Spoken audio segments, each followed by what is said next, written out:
আসসালামু আলাইকুম গাইস, আপনাদেরকে আজকে দেখাচ্ছি সৌদি আরবে রেস্টুরেন্টে যে রান্নাগুলো হয় গরুর গোস্ত।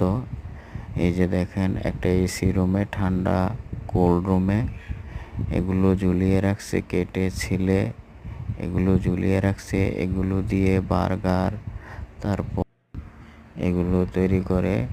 এই যে দেখেন, এটা একটা ঠান্ডা এসি রুম। এখানে কিভাবে সুন্দরভাবে ঝুলিয়ে রাখছে।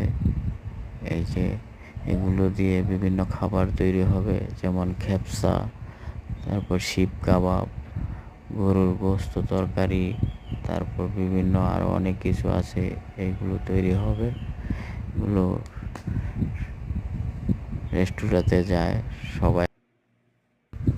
ভিডিওটা ভালো লাগলে অবশ্যই শেয়ার করবেন, লাইক করবেন, চ্যানেলটাকে সাবস্ক্রাইব করবেন।